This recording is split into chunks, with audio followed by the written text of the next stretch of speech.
is presented by the Mahwah Regional Chamber of Commerce. Today's webinar is sponsored by R&D Legal Bookkeeping. They manage your business finances so you can focus on increasing your bottom line. There are additional sponsorships available for members to sponsor future webinars. Today's webinar is about aligning technology with your strategic plan, being presented by Full Circle Solutions, an IT services company here in Mahwah. My name is Benny Mulvaney. I'm joined by Nate Kaufman, and today we're going to talk about aligning technology with your strategic plan. The objectives of our webinar this morning are to provide you with a roadmap of proven business technology assessment requirements.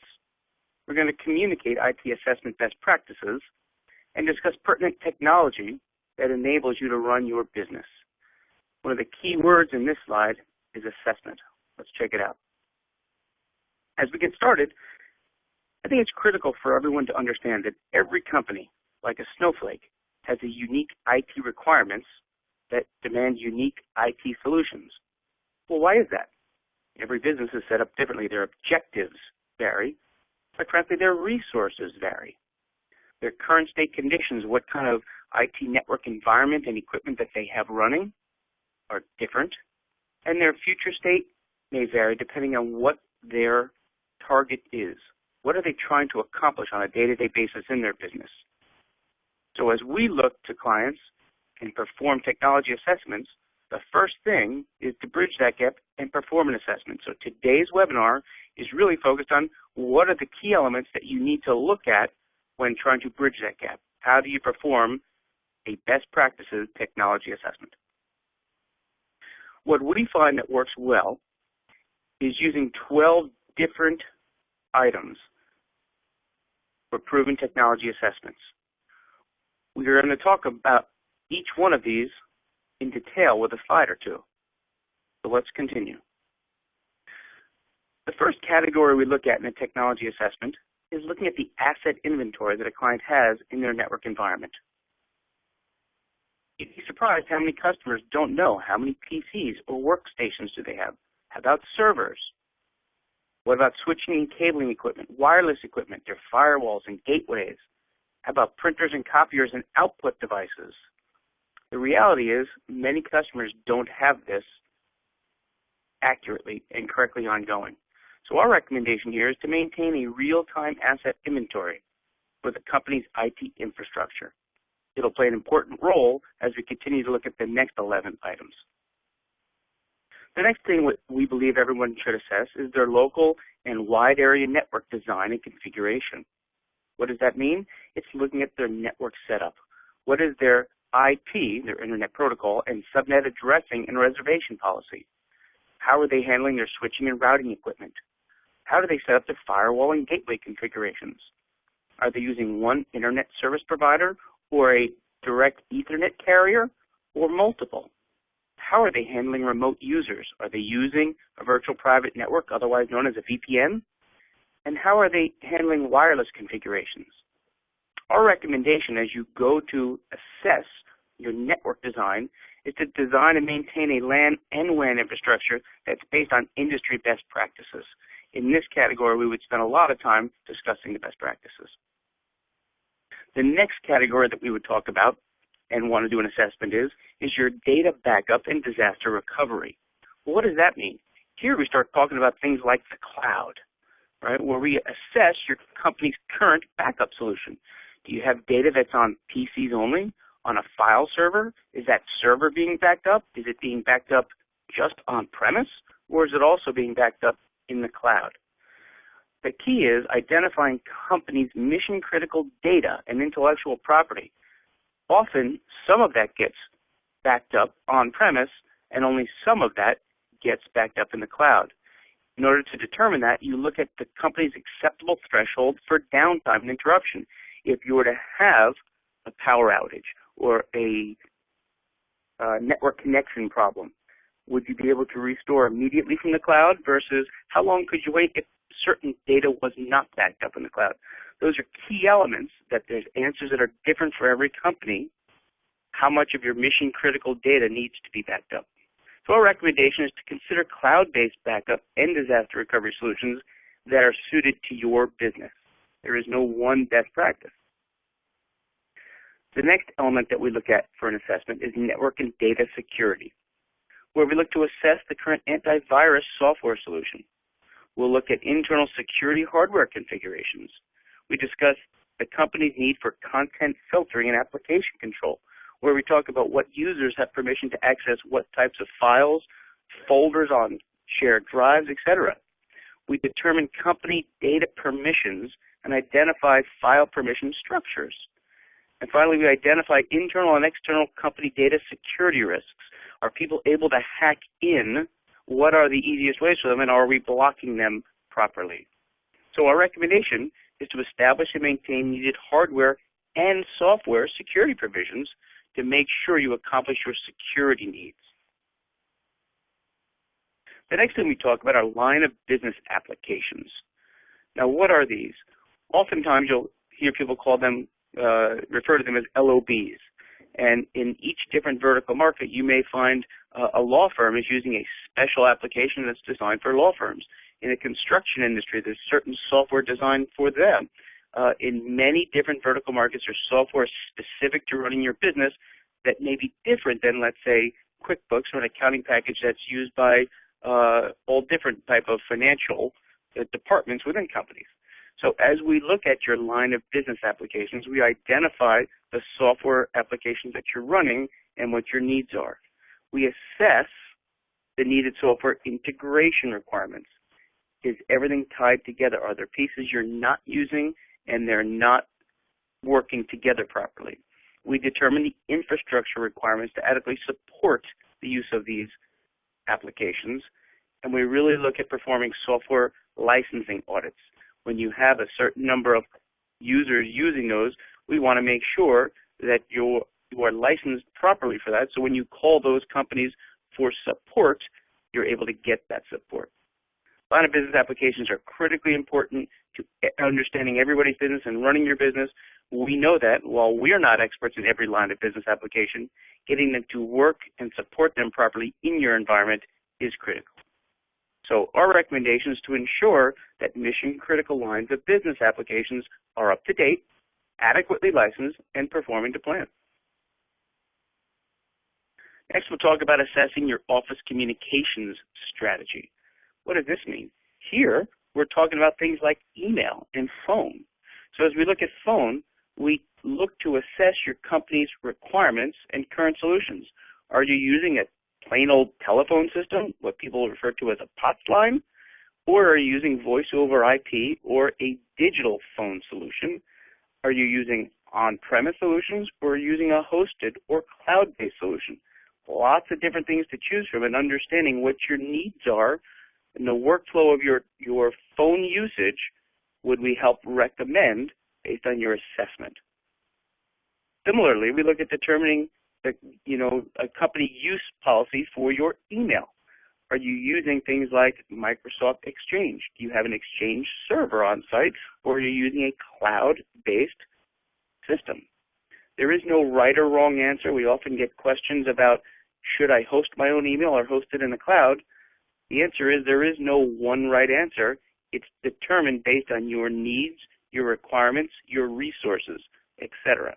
So we recommend that you consider feature-rich and often cost savings cloud solutions in your communication strategy, but not always. Many times you will find that on-premise is the best for you. We also look at assessing your mobile user requirements. This is a big trend, and you hear it in the market. Bring your own device, BYOD. How is your company handling people bringing their smartphones, their tablets? Are clients coming into your offices and coming on your network? And what's your IT infrastructure's ability to support a bring your own device trend? We like to help clients determine the security and reliability of their current wireless and virtual private network, their VPN solutions, to support a bring your own device environment. So it's so prevalent these days, we recommend that you establish and maintain a secure wireless and remote connection capabilities that will support ongoing and future bring your own device requirements. We talked earlier about an asset inventory, and that's quite different than looking at an IT infrastructure documentation. It's amazing how often we go to clients, and as they start to ask questions about best practices in IT services, we ask them, do you have an infrastructure or network topology? Clients look at us and not sure what we mean, and we say, do you have in words or in a map form a company infrastructure document that says, here's what's in my environment and here's the role of that in my environment. Take your server rack, for example. Clients who have 3 or 4 servers, one may be a domain controller, one may be a file server, one may be your Exchange server. Knowing what the roles and responsibilities of each of those pieces of hardware in your infrastructure are, their credentials, their domains. Do they filter websites? Are they for network admins? Do they host line of business applications? It's important to know what's on every one of those devices in your network, what their roles and responsibilities are, and create an infrastructure topology. So we recommend establishing and maintaining an up-to-date IT infrastructure topology and resource documents. Sometimes it's not in map form, sometimes it's just written so that you know what each role of the pieces of your environment do. So when somebody comes in to help or when there's turnover in your IT staff, they don't need to figure it all out. It's documented. Similarly, there are IT policies and procedures that when you call on corporate America and the Fortune 1000, certainly they have these procedures. As we look at small, medium businesses, often this gets overlooked, and it's a really important piece of doing your IT assessment. We help clients identify their IT policy and procedures and requirements. We help them create and write them. We like to assess the company's current state policies and procedures, which may not be there. What do these include? Things like your acceptable use policy, backup and disaster and recovery policy. Our recommendation is to establish and maintain sound IT policies and procedures. I'm seeing a few questions coming in, and I think at this point we're almost done with the slides. We'll continue and then go back to Q&A. So one of the other things that we look to assess is a client's ongoing support and management policy. Who's fixing broken hardware and or software issues? We look at system monitoring and management needs. Do you have somebody that's doing proactive management or reactive? They get a call and they need to go and fix something. We help clients assess their help desk and service management. Tracking, are they tracking tickets? What are the reporting requirements? Oftentimes people will say, well, I have a printer that broke, I'll just go and buy a new one. Are there better and smarter ways for all of your hardware assets for ongoing support and management, for break fix? So our recommendation is to establish and maintain a proactive support and management practice. Whether you do it on a self-performance basis or outsource it to an IT services company, there are so many proactive tools to help identify upcoming threats rather than reactively fixing things after they've already happened. So now we'll switch gears a little bit and we'll talk about something called electronic document management. Now what is this? It's typically taking paper-based workflows and saying, how can we reduce paper in our office? We've all heard of the paperless office in the past. I don't think anybody's there, and I'm not sure we ever will be. But how do we reduce the amount of paper we use and potentially look at creating electronic workflows? Whether your document management system is software-based on a server in your environment or somewhere in the cloud. What we're looking at scanning, indexing, archiving, and retrieving, and looking at workflows that support that. So within an electronic document management system, again, you're typically, as we're doing an assessment, we're identifying the need for one. Are you a business that has filing cabinets full of documents? Do you have those white file boxes sitting in your hallways? Are there all kinds of forms management where your printers are putting 5 copies of the same thing, one that goes to accounts receivable, one that goes to shipping, one that goes to the customer to sign, etc. There are electronic document management solutions that help streamline that and save money. We also perform discovery analysis again, for scan, index, archive, and retrieval workflows. It's not just saving something to a file server, it's saving it with the correct intelligence that you can then go and search and find it easily.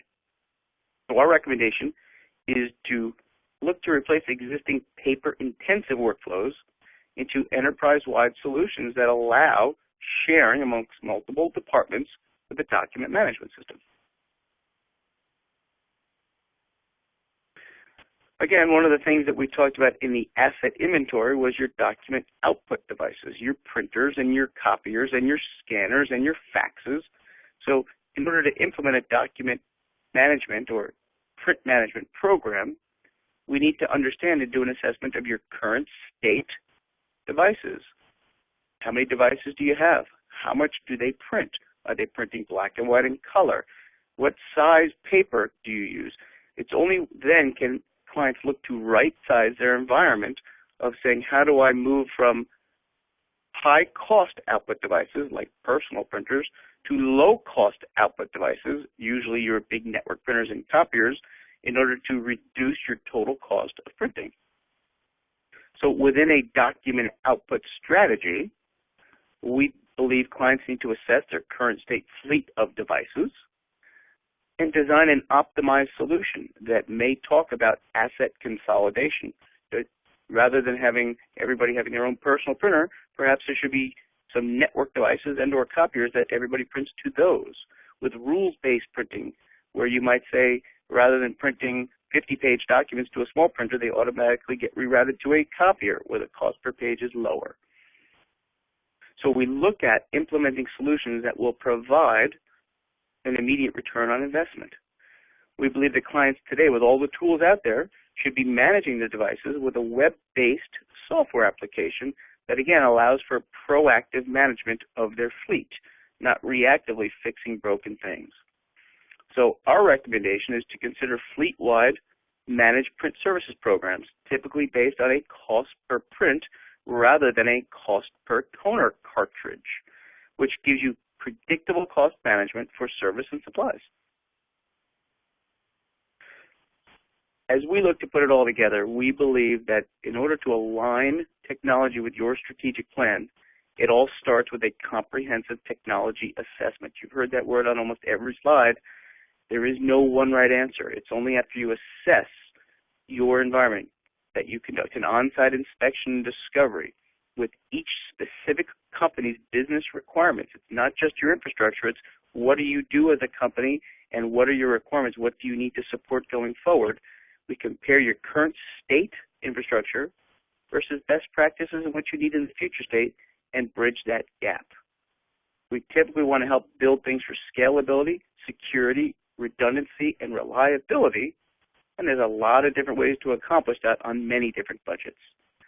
So this is the process of aligning technology with your strategic plan. It's taking your business processes and your technology and putting them together. Again, this has been presented by Full Circle Solutions Group. Our tagline is aligning technology with your strategic plan. This professional webinar series is offered to members only and will be posted on mawa.com for future viewing. For more information, please call the Chamber office at the number listed below. At this point, we'd love to open it up for questions that I believe that you can type down in the left-hand corner of your screen. Here's the first question that we have. It says, for smaller businesses, how much IT documentation is really required?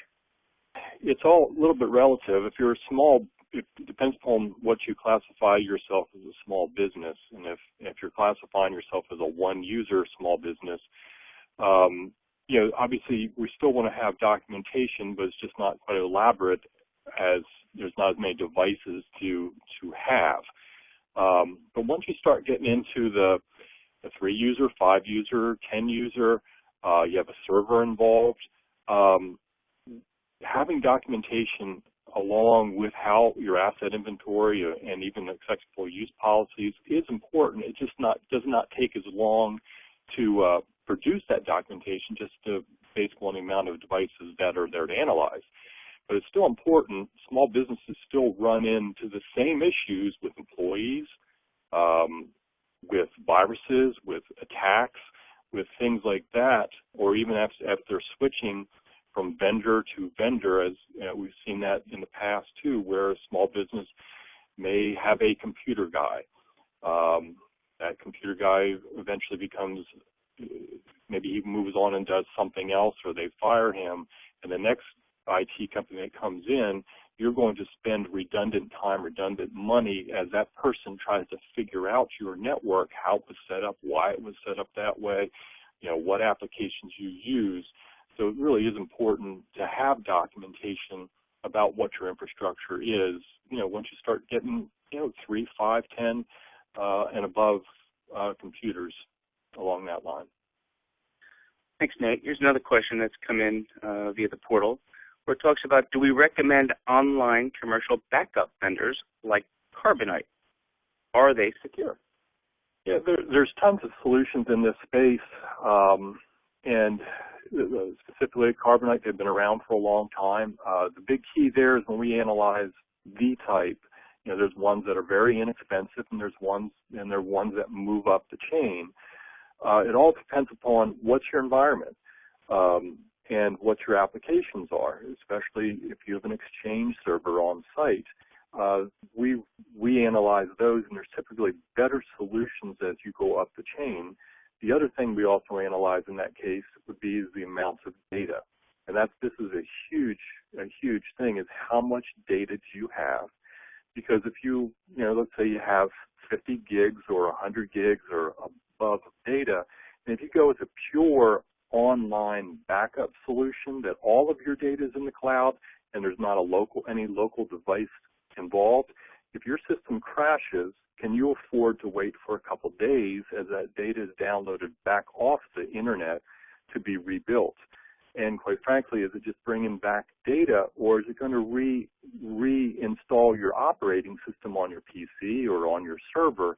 And a lot of the least expensive ones will handle your data okay, but if you had to rebuild your server, you got to start from scratch and then download your data. So those are some of the things we talk about and find the right solution based on an individual need. One of the other questions that we hear often, because it's been going on for quite some time now, is Microsoft and the discontinuation of support with XP. So, Nate, can you talk a little bit about what's going on with XP? Sure, we'll do that. And I see we have some more questions coming in too, and we'll get to them all. The one thing that, if everyone's aware, is Microsoft has discontinued the support for the XP operating system. Now, it's been around for a long, long time, and it still has a huge install base in the marketplace. But it is being discontinued. It has been formally discontinued. I believe it starts in April. What does that mean to you as a business owner? And what it means is that they will no longer produce security updates and patches to that operating system. And they've been patching that software since the day it was born. So what it will do is it will open you up to the potential for hacks into your system. The other thing that's going to happen also, your line of business applications, your antivirus software applications, all of your future applications, as those are being updated, you'll run into a point of time, and that could be tomorrow, that could be 6 months from now, but they will no longer support that operating system, and because they're moving forward with their design of their application, and they will not take the time to be backwards compatible to an older operating system that's no longer supported by Microsoft. So if you have not made a plan to move off of XP, it definitely needs to be on your immediate short-term. Action needs to be taken very shortly on that. Hey, we have another question that came in off the portal, where it says, Microsoft keeps getting me to switch to their Office 365 product. Is cloud-based software safe to use? Isn't it full of bugs that they want web users to find? Can you talk about that, please? Microsoft Office 365 is a unique animal. And what happens really there is what they're trying to do is get you to subscribe to a monthly or quarterly or annual fee to use their software. What it really is you're not really online with the software. what they do is you have the ability to download a local copy of Microsoft Office that is constantly checking to the cloud. Have you paid up? Have you paid up? Have you paid up? Now, they do have online storage of local files that you produce, but the application is actually downloaded to your local machine. So from a security standpoint, you're okay because you have it local, you're not running it off the cloud. What you're doing with the 365 strategy is, low monthly cost to use the software rather than going out and having to buy a brand new version of Office for a couple $100. And this way you're paying a low monthly cost, and as Microsoft releases new versions of that software, you get those automatically. So it's a hybrid solution from a cloud-based. It's really a subscription. It's not a bad solution in a lot of cases. Again, I run into tons of small businesses who, when they're buying a machine, they're buying it for a 5-year time period. Anymore, it seems like, hey, I'll just buy the Office at that time, and I'll run that version of Office until the day this PC needs to be replaced. So, some people have that mentality. Other people, I want the latest and greatest all the time, and therefore I'll subscribe to a 365 type product from an Office standpoint. So it's cloud-based software, safe to use. Anything, as we've seen with everything all the reports we've seen out of the government and all that stuff over the last 6 months or year or whatever, nothing is 100% perfect in the cloud, just as like nothing's 100% perfect into your internal network. But a lot of applications are very safe to use in the cloud. We're seeing a lot of specific vertical usages of cloud-based applications. So there's a whole strategy there that we talk about with clients to find out what type of cloud-based application you're looking for. Let's analyze that if it's the right solution to throw to the cloud versus having a local copy of that software. So it's all relative, and it's a definitely good conversation to have based on what you're trying to get out of it. Nate, one of the other questions that we get a lot is related to cloud storage. Can you talk about software as a service? What is it, and why are clients using it? Well, what we've been seeing over the last several years is software as a service, and what that is essentially cloud-based applications that you're essentially renting on a monthly basis. No local footprint to your local network, to your local PC. It's entirely off the web. We're seeing some ramp up in that, where specifically in specialty needs. I need a time card entry application so my employees can enter their payroll time from the field. I need an expense report application so we can collect our employees' expenses from the field. Email is another one where we want to have Exchange hosted in the cloud. So cloud is a lot of different things. Cloud's just not one thing. It's typically what we're seeing is enhancement applications that it's easier because I need it mobile. I need to get to it from anywhere, and I don't want to buy and manage an application local. I just want to subscribe and rent it essentially on a monthly fee. So there's a lot of different things. Cloud's just not one thing. It's multiple things and multiple applications that people try to enhance their operating system, enhance their utilization internally at a cheaper rate because it's monthly fee versus having to buy a full application and maybe find a server to throw it on. Thanks, Nate. There was another question that came in from a member regarding print services, actually. Was asking about color printing specifically, and how do you know when you go to a Staples or an online store, should I be buying the low-cost inkjet printer that typically has very expensive ink refills? Do I buy a more expensive color laser printer, which also has expensive cartridges when I need to refill them or buy new ones? What's the best solution? right? Is there a best practices? You know, typically the rule of thumb in a print device is the more expensive a device costs, the lower the cost to operate, the lower the cost per page. When you look at the price, I often get people coming to me saying, wow, did you see the price of those ink cartridges or for those toner cartridges? I could have bought a whole new printer. Well, a whole new printer would also come with warranty, so while that may be good, the amount of toner that you get with a brand new printer is usually a starter cartridge. So what clients need to look at doing and users need to look at doing is you look at the cost of a cartridge and you look at the yield that it says that that will give you, and you look at what are your projected costs per page. That's how you know, am I paying 10 cents a page, 50 cents a page, $1 a page? Now that's something that's coverage dependent, meaning am I printing, you know, Excel, you know, pages and bar graphs and charts? Am I printing full color, you know, photographs? The more coverage you put on a piece of paper, the more it costs to print that. That's where clients who are doing a lot of color printing really save money by going to a managed print services solution, even if it's just on one printer. They say, hey, I want to acquire a new device and I want to pay per page rather than per cartridge, so that you can look at saying, I know my fixed cost per page regardless of coverage, and on a color laser printer that's always a lot less expensive than on a personal inkjet printer. I think we're at the point where I don't see any other questions coming in. I'll give folks another minute or two to submit something.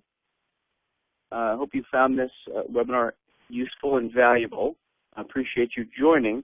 I think just as a quick wrap-up, the key for us as we look to align technology with your strategic plan is, again, looking at, first of all, your strategic plan. Every company's strategic plan, what they do, how they do it, and what they need to support those efforts.